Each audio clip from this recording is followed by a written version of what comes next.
안녕하세요. 모닝쇼 김은별입니다. 간밤 뉴욕 증시는 약보합권에서 거래를 마치면서 굉장히 신중한 모드에 들어가는 흐름이었는데요.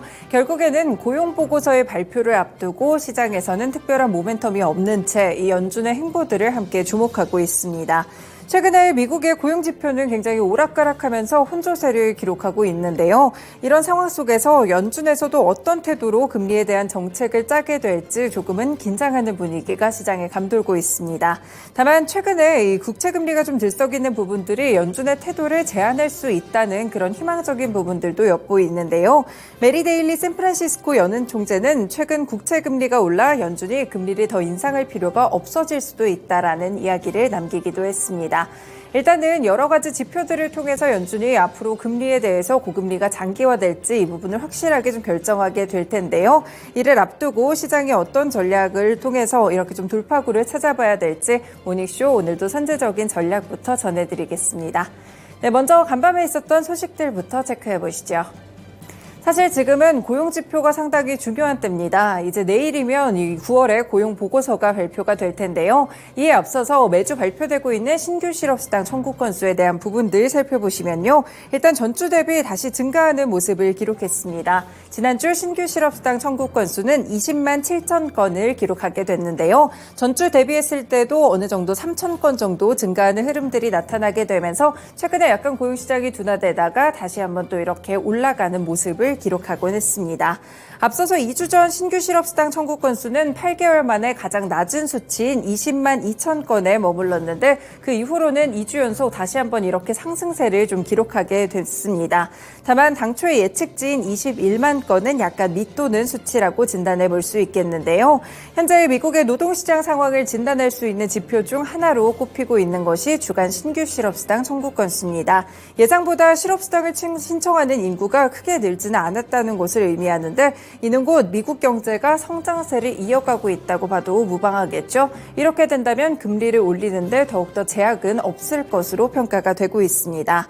미국의 주간 신규 실업수당 청구 건수는 일단 6월까지 미국 내 금융이나 기술 기업들이 고용을 줄이면서 전반적으로 상승하다가 7월 들어서 하락세를 나타내고 있는데요.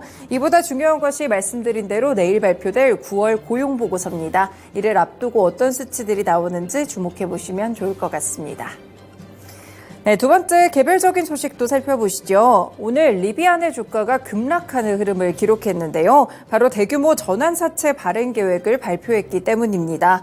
리비안은 어젯밤 미 증권당국에 제출한 서류에서 15억 달러, 그러니까 한화로 2조 원 규모의 전환사채를 2030년 만기로 발행할 계획이라고 밝혔는데요.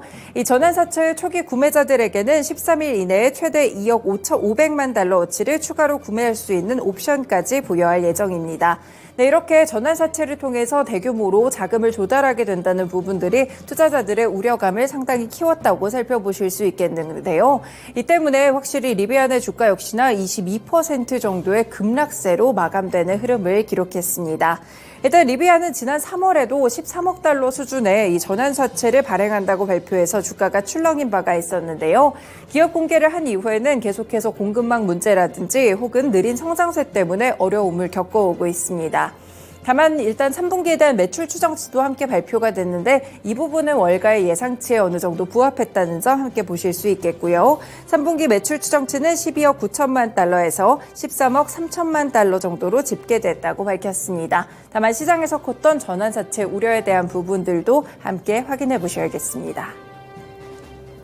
네, 마지막은 유럽으로 가봅니다. 이 독일의 8월 수출이 전월 대비 1.2% 줄어든 이 유로를 또 181조 8,610억 원 정도를 기록했다는 소식인데요. 일단 독일의 연방통계청이 이날 발표한 8월의 무역 통계를 인용해서 이같이 전하며 외수 부진으로 예상 넘게 감소했다고 지적을 했습니다. 일단 시장에서는 0.4%포인트 정도 감소할 것이라고 봤기 때문에 이보다도 훨씬 더 크게 감소폭이 나타나면서 예상치를 하회했다고 살펴보실 수 있겠습니다. 네, 현지 이코노미스트에 따르면 따르면 외수 저조로 구조적인 문제가 악화하고 있고 무역이 과거처럼 독일 경제에 강한 원동력이 되어주지 못하고 있다는 점을 짚었는데요.